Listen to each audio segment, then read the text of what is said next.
something like that. You have that exposure that things can happen. And is work comp one of the few insurances? What about general liability now? Would that also give them some shield or some protection?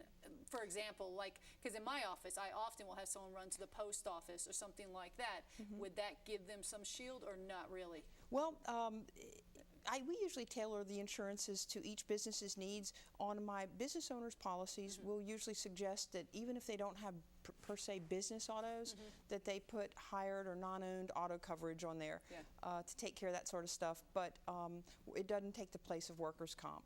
Yeah, because, I mean, again, I think a lot of times what people don't really realize is with work comp, I mean, it could be something as simple as, at least in my business, computer. They say they have the, you know, the syndromes where you get cramps in your hands or whatever. Very exactly.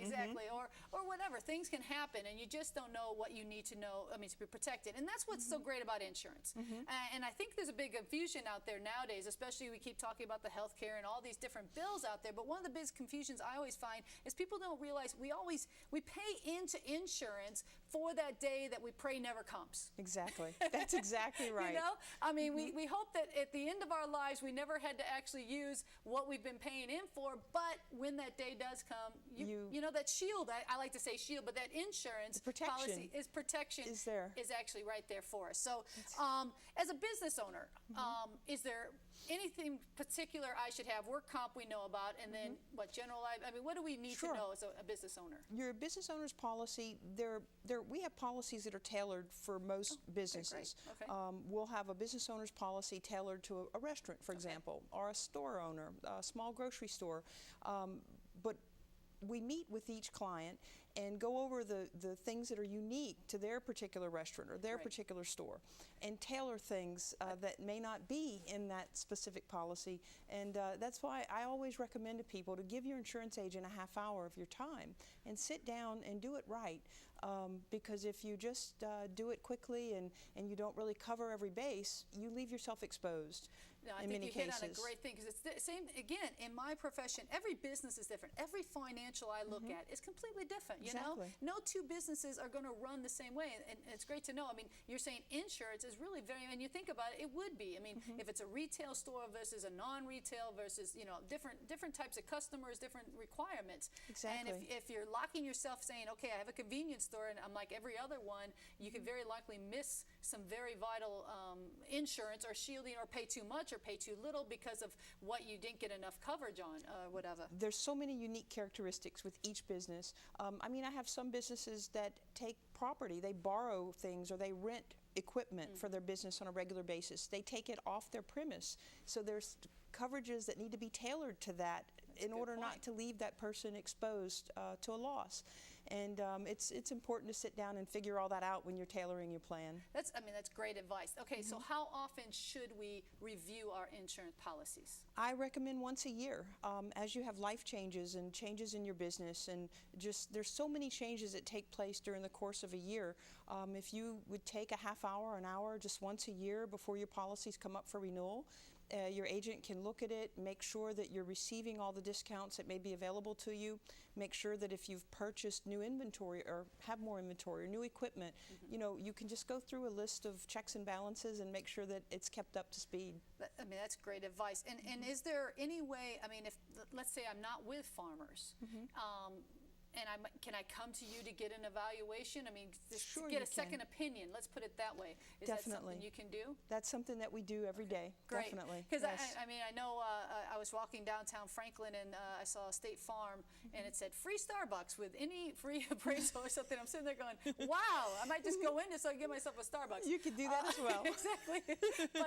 But I mean, I guess I was thinking, if you're not with a particular carrier, you know, is it good to get a second opinion? Because all of you guys have different types of packages, I'm assuming, and different types of stuff. And how important is it for me to come to you and say I have a home and I have a business? Would it be a good advice to have it all in one place? Is it usually a money-saving situation or not? I mean, in many cases, there's multi-line discounts, and I do think more than not, you come out ahead putting multi-lines with the same carrier for various reasons.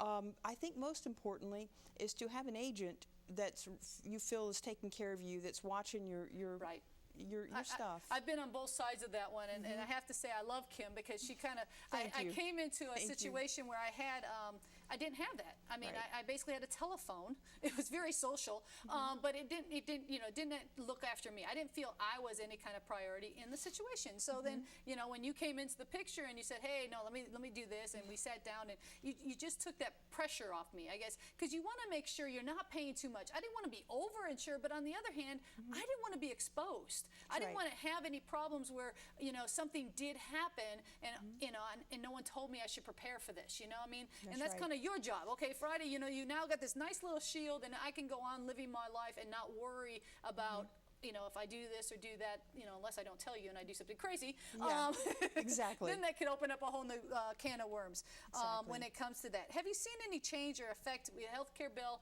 has theoretically passed. I don't think it's made much effect, but have you seen any kind of change in your industry for the healthcare, or more people maybe looking at it, or I don't know? What we're seeing right now is a whole lot of confusion.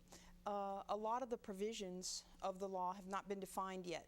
Exactly. They were going to take about 90 days, which would put us in late June before, like for example, the bill states that essential benefits can't be limited, but they've not yet defined what essential benefits are. That's right. So there's a lot of confusion. I think the main thing that most companies are doing now is they've said dependents can be kept on until age 26 now, and that really doesn't take effect till October 1st. But most companies are implementing that now. Well, that's what I figured, where I'll be able to take a look or reevaluate. So again, they should be talking to their insurance person, making sure that that person's up to date on the bill and how that's going to affect each of our policies or the situation. Definitely. I want to thank you for joining me today. Thank you for having me. Time flies when we're having fun. And if you want to contact Kim, you're certainly more than welcome. Her information is on the screen right now. You can reach her at 656-2626 or email her at KIm Broussard at farmersagents.com. It's all on the screen. I want to thank all of you for joining me. And if you have any information or you want to contact me, go to www.drfriday.com or pick up the telephone, give me a call, 367-0819. And we're going to be coming and doing this again next week. Cup you later.